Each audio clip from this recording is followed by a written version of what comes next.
Praise the lord. Good morning. ప్రభువైన యేసుక్రీస్తు శుభనామంలో మీ అందరికీ వందనములు.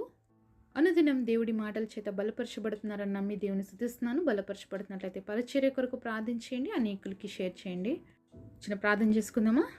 మమ్మల్ని ఎంతో మిక్కిలిగా ప్రేమించినటువంటి మా ప్రియ పరలోకమందున తండ్రి, నీ ఘనమైన శ్రేష్టమైన నామాన్ని బట్టి వందనాలు చెల్లిస్తున్నాం ప్రభువా. ఈ ఉదయకాల సమయంలో తెరవబడిన హృదయాలు మాకు ఇవ్వండి, వినగలిగిన చెవులు గ్రహించే ఆత్మ మనసును మాకు దయచేయండి. మా అందరితో మాట్లాడండి, మీ చిత్తాన్ని మా జీవితాల్లో బయలుపరచమని, జరిగించమని యేసు నామములో ప్రార్థిస్తున్నాము తండ్రి. ఆమేన్. ఈరోజు దేవుని వాగ్దానము యెహెజ్కేలు గ్రంథం 34వ అధ్యాయం 16వ వచనం. తప్పిపోయిన దానిని నేను వెదుకుదును. Hizkiel chapter 34 verse 16, I will seek that which was lost. దేవుడిచ్చినటువంటి అద్భుతమైన వాగ్దానం మనందరి జీవితంలో నెరవేర్చబడును గాక. ఆమేన్. ఉదయకాల సమయంలో ఎంత అద్భుతమైన మాటను చూస్తున్నాం కదండి. తప్పిపోయిన దాన్ని దేవుడు వెతికి రక్షించేటువంటి దేవుడు.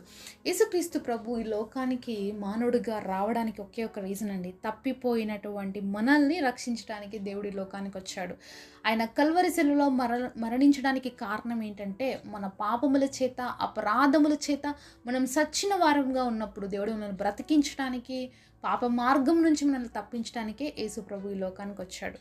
మరి రోజు నీ జీవితంలో నువ్వు ఎక్కడ తప్పిపోయి ఉన్నావో, పడిపోయి ఉన్నావో, దేవుడికి దూరం అయిపోయినావో, అలాగే మరి మనసులో నెమ్మది లేనటువంటి స్థితిలో బ్రతుకుతున్నట్లయితే దేవుడు నీతోనే మాట్లాడుతున్నాడండి. చాలాసార్లు సాతాను మనల్ని మోసం చేస్తుంది. ఏదైనా తప్పు చేస్తే, నువ్వు తప్పు చేసేసావు కదా, నువ్వు పాపం చేసేసావు కదా, దేవుడికి నువ్వు అంటే అసలు ఇష్టం లేదు, ఇంకా పోదు దేవుడి దగ్గరికి, నువ్వు ఏ పాపంలో చేస్తున్నావు దాంట్లోనే ఉండు, అక్కడే నీకు ఆనందం దొరుకుతుందని రోజు చాలా మందిని తప్పు మార్గంలోకి సాతాను నడిపిస్తుందండి. కానీ మనం తప్పిపోయినప్పుడు మనం తిరిగి తండ్రి దగ్గరకు వచ్చినట్లయితే, తిరిగి దేవుడి దగ్గరకు వచ్చి మన పాపాలు ఒప్పుకున్నట్లయితే ఆయన క్షమించుటకు సిద్ధ మనసు కలిగినటువంటి దేవుడు అండి. బైబిల్లో మనం లూకా సువార్త 15వ అధ్యాయంలో చూస్తే దేవుడు అక్కడ తప్పిపోయిన వాటి గురించి చాలా బెస్ట్ ఎగ్జాంపుల్స్ ఇచ్చాడండి. ఒకటి తప్పిపోయిన గొర్రెపిల్ల, తప్పిపోయిన కుమారుడు, అలాగే పోగొట్టుకొనబడినటువంటి నాణ్యము. ఇవన్నీ ఎగ్జాంపుల్స్ని మనం చూసినప్పుడు అర్థమవుతుంది దేవుడు ఎందుకు ఈ లోకానికి వచ్చాడంటే తప్పిపోయిన వారిని రక్షించడానికి, మరి దేవుడికి దూరమై పోయిన పరిస్థితిలో ఉన్న వారిని తిరిగి రక్షించుకోవడానికి దేవుడు వచ్చాడు అని చెప్పి దేవుడు మాట్లాడతాడు. మరి అడవిలో 99 గొర్రెల్ని విడిచిపెట్టేసి ఒకే ఒక్క గొర్రె కోసం ఆ కాపరి వెళ్తాడండి. ఎవరైనా చేస్తారా ఈ సాహసము? 99 గొర్రెలను వచ్చేసి ఏదైనా జంతువు తినేసిందంటే పరిస్థితి ఏంటి? లేకపోతే ఈ 99 గొర్రెల్ని విడిచిపెట్టి ఆ ఒక్క గొర్రె కోసం వెతకడానికి వెళ్ళినప్పుడు ఈ గొర్రెలు వెళ్ళిపోతే పరిస్థితి ఏంటి? అవేమీ ఆలోచించలేదు ఆ కాపరి. కానీ తప్పిపోయిన ఆ ఒక్క గొర్రె పిల్ల గురించి ఆలోచించాడు, దాన్ని వెదకి రక్షించుకున్నాడు, దాన్ని తన భుజాల మీద వేసుకొని ఎంతో సంతోషించాడు, గంతులేశాడు.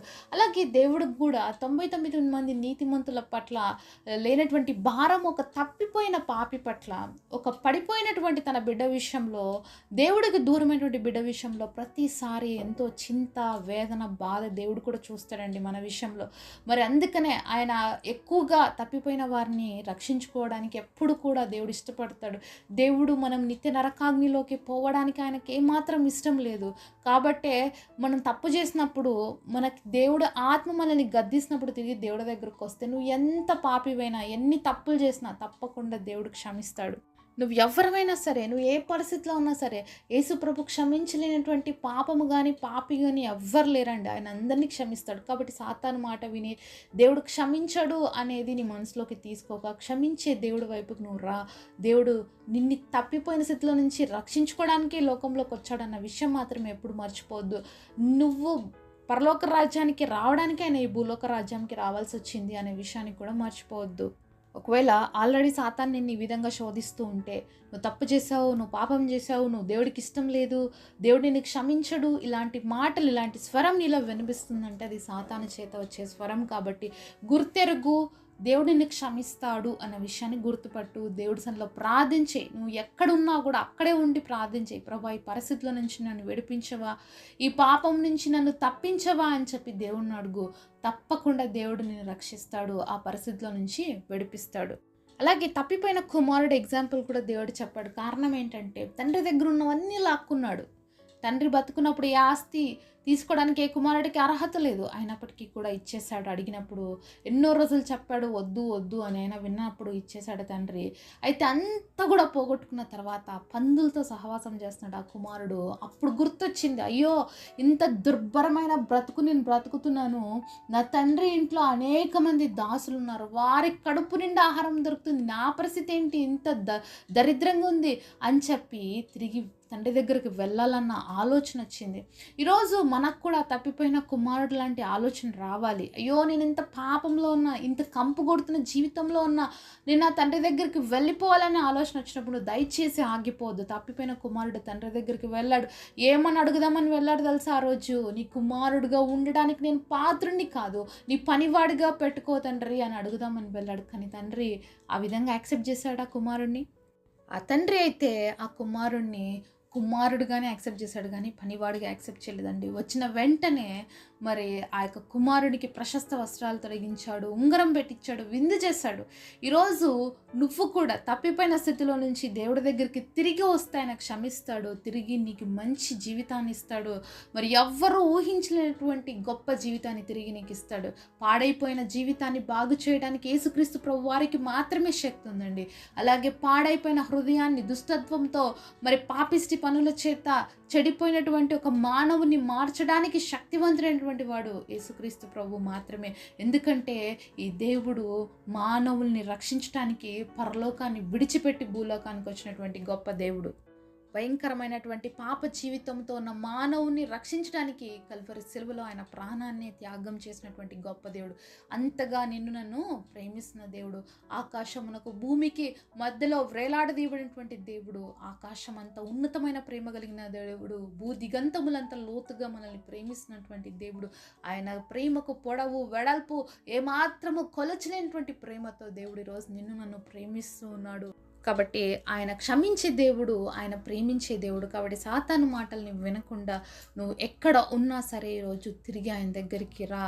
నీ జీవితం మార్చబడుతుంది. తప్పిపోయిన కుమారుడి జీవితం మార్చబడింది. బుద్ధి తెచ్చుకున్నప్పుడు మార్చబడ్డారు. ఈరోజు నువ్వు నేను బుద్ధి తెచ్చుకొని దేవుడి సన్నిధికి తిరిగి వస్తే తప్పకుండా దేవుడు మనల్ని కూడా ఆ యొక్క తప్పిపోయిన కుమారుడికి ఇచ్చినటువంటి ఆ వైభవాన్ని తిరిగి ఇవ్వడానికి ఆశపడుతూ ఉన్నాడు. కాబట్టి ఈరోజు ఏ స్థితిలో నువ్వు ఉన్నా, ఏ పరిస్థితుల్లోనూ ఉన్నా నిన్ను ప్రేమించే దేవుడు ఉన్నాడు, నీ కోసం ఎదురు చూసే తండ్రి ఉన్నాడనే విషయాన్ని మర్చిపోవద్దు. ఆ తప్పిపోయిన కుమారుడి తండ్రి అనేక దినాలుగా నా కుమారుడు ఎప్పుడు వస్తాడా అని ఎదురు చూస్తున్నాడండి. అలాగే ఈరోజు దినమెల్లా చేతులు చాచి నీ కోసం నా కోసం నిలబడిన దేవుడు కూడా అదే ఆశతో ఉన్నాడు. నా కుమారుడా, నా కుమార్తె నా దగ్గరికి తిరిగి వస్తావా అని దేవుడు ఎదురు చూస్తున్నాడు. నువ్వు పాపంలో నశించిపోతూ ఉంటే, నువ్వు చెడుతో నింపబడిన హృదయంతో ఉన్నప్పుడు దేవుడు నిన్ను నన్ను చూసి బాధపడుతూ ఉన్నాడు. నువ్వు విడిపించబడాలని దేవుడు ఆశపడుతూ ఉన్నాడు. నువ్వు దేవుడి సన్నిధికి రావాలి అని దేవుడు ఆశతో ఎదురు చూస్తున్నాడు. ఇంకా నిర్లక్ష్యంగా ఉండొద్దు, ఇంకా త్రోసిపుచ్చొద్ది అవకాశం. మరి అవకాశం ఉన్నప్పుడే మనం ఆ అవకాశాన్ని యూటిలైజ్ చేసుకుంటే మన జీవితంలో ఆస్వాదించబడతాం. పోగొట్టుకుంటే దేవుడిచ్చిన అవకాశాన్ని మరి ఎప్పుడు కూడా పొందుకోలేం. భూమి మీద బ్రతికి ఉన్నప్పుడే గొప్ప అవకాశం అండి. ఈ అవకాశాన్ని కానీ మనం పోగొట్టుకుంటే మన జీవితాలు నిత్య నరకాగ్నిలోకి వెళ్ళిపోతాయి. దేవుడు అలా ఉండొద్దనే ఈరోజు భూమి మీద ఉన్నప్పుడు ఎన్నోసార్లు మనకు అవకాశం ఇస్తున్నాడు, అనేక సార్లు మనల్ని బ్రతిమలాడుతున్నాడు రమ్మని. కాబట్టి ఈ గొప్ప దేవుడి ప్రేమను మనం నిర్లక్ష్య పెట్టక దేవుడి వైపుకి మనం మరలుకున్నట్లయితే, మన జీవితాలని పరిశుద్ధంగా మార్చుకున్నట్లయితే దేవుడి యొక్క కృపను బట్టి తప్పకుండా మనం నిత్యరాజ్యానికి వారసులు అవుతాము. అంతేకాకుండా మేలైన జీవితాలని కూడా జీవించగలుగుతాం. పోగొట్టుకున్న ప్రతి ఒక్కరూ అది దొరికినప్పుడు ఎంతగా సంతోషించారో, తప్పిపోయిన కుమారుడు విషయంలో కావచ్చు, తప్పిపోయిన గొర్రె విషయంలో కావచ్చు, పోగొట్టుకున్న నాణ్యాన్ని ఆ స్త్రీ తిరిగి పొందుకున్నప్పుడు కావచ్చు, ఎంతగా వాళ్ళు ఆనందించారో ఒక్క దానికోసం. ఈరోజు నువ్వు దొరికినప్పుడు, నువ్వు దేవుడి సన్నిధి తిరిగి వచ్చినప్పుడు నిన్ను ఒక్కరిని బట్టే దేవుడు అంత గొప్పగా ఆనందిస్తారు. అంతేకాకుండా పరలోక రాజ్యంలో దూతల సమూహాలు కూడా దేవుడితో పాటు ఆనందిస్తాయి. కాబట్టి దేవుడి దగ్గరికి తిరిగిరా.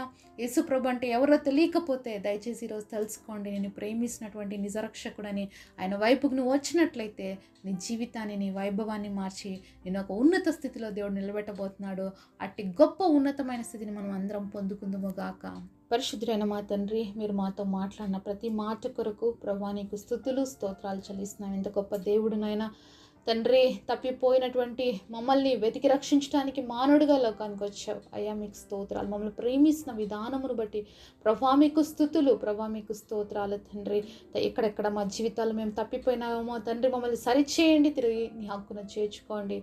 మా జీవితాలని ఫలభరితంగా మార్చమని, ఆశీర్వాదకరంగా చేయమని, ఈ గొప్ప వాగ్దానం అందరి జీవితంలో నెరవేర్చమని యేసు నామములో ప్రార్థిస్తున్నాము తండ్రి. ఆమేన్.